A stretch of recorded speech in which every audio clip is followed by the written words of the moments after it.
Welcome to Hey Las Vegas. I'm your host, Bror Fredrik, the voice of Las Vegas, bringing you all Las Vegas's latest news, information, updates, and what the actual F's.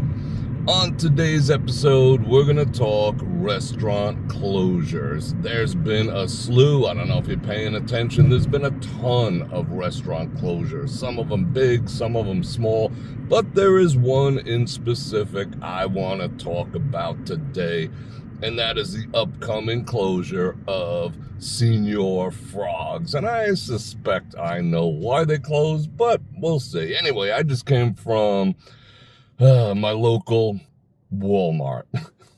Oh my God, it was packed. Let me know in the comments if this is a Vegas thing, but I see people returning food all the time at Walmart.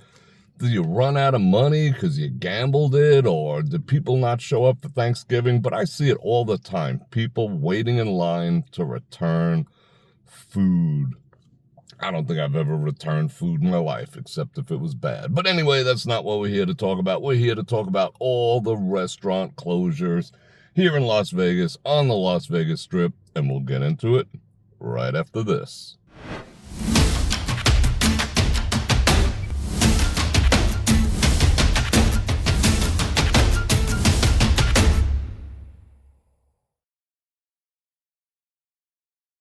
And we're back. I just turned off of Charleston, going south on the Las Vegas Strip. So this is the north end, so we'll see some interesting things while we talk about all the restaurant closures. So as far as restaurant closures that you might have heard about or might not have heard about, one, the infamous or famous, depending on your point of view, Ocean One has indeed closed. They lost their lease, and then they got it back, and then they lost it. That was just a train wreck. But it was a cheap eat spot, and some people loved it. Some people could care less. Some people were indifferent. I ate there a couple times. It was aight. I mean, it wasn't anything special, but again, it was cheap eats. So Ocean One closed. Another one, which I'm kind of, I wouldn't say sad about, because I didn't go there that many times, but it kind of sucks. Bizarre Meats at Sahara. Not bizarre with an I, bizarre with an A. They're gone. I don't know what happened with them, whether they just didn't, supply and demand. Who knows what went on with that place. But that place was good. I got to tell you, that place had some great steak. It had some great appetizers. It was kind of creative. Not that I'm into, gastro freaking pubs or any of that weird stuff. But they had interesting things. But they're gone too. Let's see, what's another one? Avenue Cafe over at MGM, gone. And there's a few other ones, but slowly but surely we're seeing, what was the other one I was thinking about? There was a donut shop that opened they opened one location. They were like, hey, we're going to make bazillions. And they opened up a second one. They went out of business like a month later or something like that. But it is a reoccurring theme here on the Strip as of late that people are indeed closing up their restaurants, both big and small. I don't know, again, maybe a supply and demand issue, maybe it's just the cost of labor, cost of chicken. I don't know what it is, but places are indeed closing, places that you wouldn't expect. Now, the one that I really wanted to talk about today was over at the TI. I mentioned it. I probably shouldn't have spoiled it. That way you stuck around a little bit extra. However, we got Senor Frogs. They are closing on New Year's Eve. I guess, one last hurrah over there. New Year's Eve, they are indeed closing. Now, there's another place inside TI that's closing too. You know that place by like the only bathroom in all of TI? It's got like a little boat. It's called like the Yacht Club or something like that. Yacht Club in the Desert. Okay, good choice of titles. Anyway, they're going to, their last day will also be New Year's Eve. Now, Senor Frogs, that place, I think I went there once in all the time I've lived in Vegas, haven't lived in Vegas, came back to Vegas. I think I went there once. It was like, whatever. Senor Frogs. Now tell me what your experience at Senor Frogs has been. Was it good? Was it bad? Was it indifferent? Holy cow, it is 66 degrees But with this broken sun, I tell you, ever since that eclipse, I feel like the sun is broken. It's like extra hot. I'm going to fire up the air conditioner. Just give me 1 second. No, that's the radio. I don't want to fire up the radio. Let's fire up air condition, and then we'll get back into it. AC on, auto, bam, get all the stuff. All right.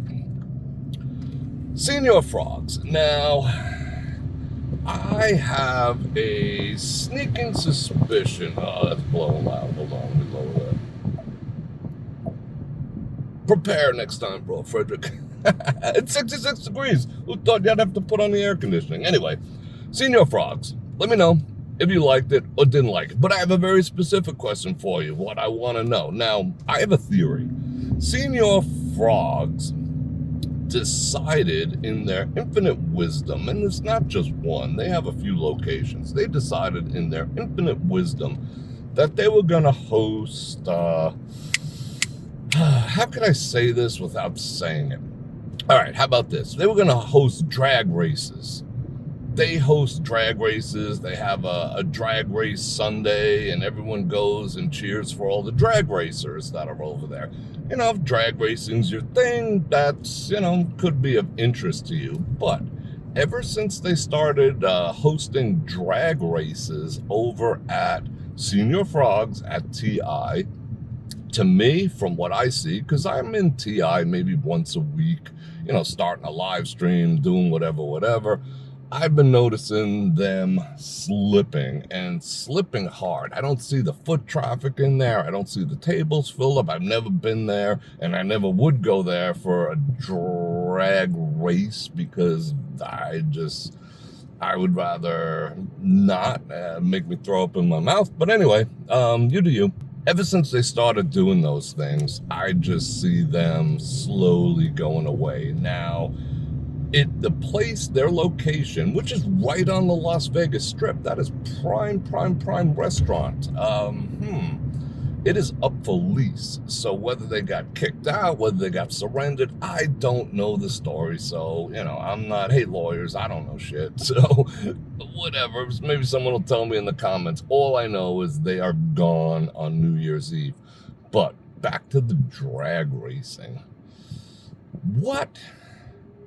Answer me this, seriously, without getting crazy in the comments. Answer me this, because it's something I've always wanted to know. It's something I've always been curious about, and no one's ever come up with an articulate response for this. And maybe ladies, maybe you can chime in, because it seems to be more of a ladies thing per se. What is the interest? What is the excitement? What is the motivation? What is the thing about going to see, you know what I'm saying, drag race? It doesn't matter where. They got them on TV and, like famous ones, and they're up and down the strip here, all these drag races where the dudes are cosplaying drag racers, you know what I'm saying? What is it? What makes those entertaining? Why would you want to go see that, especially as a woman? What do you like about drag races? I really want to know. I'm completely curious. I'm not being facetious whatsoever. I want to know without tearing up the comment section and people acting a fool. I want to know, because I see tons of women going to these drag race shows, and I don't get it. I mean, do they have something you don't? Well, they have one thing, maybe three things, but what is it? Are they better at being women than you are as a woman? What is it? Better at makeup? But I don't see that, because it's rather exaggerated, like clown world type thing. But what is the entertainment value? Why is it so you see the thumbnail. I found pictures and pictures of women screaming, oh my God, this is the best thing ever. Why? I just want to know why. Help me understand what the cosplay drag racing thing appeal is. I mean, if you're a dude and, if you're a dude and you get dragged there, just freaking don't. You lose a stamp on your freaking man card. Anyway, but if you're a dude and, you happen to, whatever, I understand that, whatever. I mean, it ain't my thing, but I could understand it. I ain't denying that. However, as a woman, because most women, I don't know. You could tell I'm at a freaking complete loss for words. But at the same time, I would say that might be one of the reasons why you might not see, you might not. You're definitely not going to see Senor Frogs on the strip. I believe it might be due to that. The supply and demand issue, the pushback from people who are not into drag racing and think drag racing is completely inappropriate. But I don't know. That's just my opinion. And I'm entitled to it, and you're entitled to yours. But I want to hear your opinion down in the comments section regarding this. I'm going to ask again. Let me know what the appeal is of drag racing. I can't believe we're moving right along on the Las Vegas Strip right now. This is a freaking miracle because they are taking their time deconstructing the F1 activities. And while I got you, I'm going to ask you to like, subscribe, share, hit the bell button to get notified when I drop new videos, which is at least 5 or 6 days a week. And I do live streams on Friday and Saturday night. And being that it is indeed Cyber Monday, I am having a 25% off discount sale on my streaming platform, which is brorfredrik.com, where we don't have to hide behind certain expressions. We could just say what we want to say, do what we want to do, talk about the things that we want to talk about, or I want to talk about, but what do you want to talk about too? And that's over at brorfredrik.com, and use coupon code BF25 to get 25% off. And with the holidays, Christmas right here, I also got the Olight 10% off. You can probably layer it upon there, 30 and 40% off coupons for a massive discount. And I got Tej Hanley, link in the description too, and that'll get you, my coupon code will get you 30% off your first order over there, which is freaking awesome. Fellas, get you look right and you look tight. And I got all the Amazon links and all that other stuff too. And I love you guys, and I'm gonna friggin' make this turn right here and bail on this traffic. And I love you guys, and I look forward to talking to you again. And again, behave in the comments. Don't go bug wild, because it won't be me deleting comments. It'll be, in fact, YT doing it. So don't point your finger at me if you say something dumb. And on that note, Bror Fredrik out. Check the mic and make sure it sound right, boys.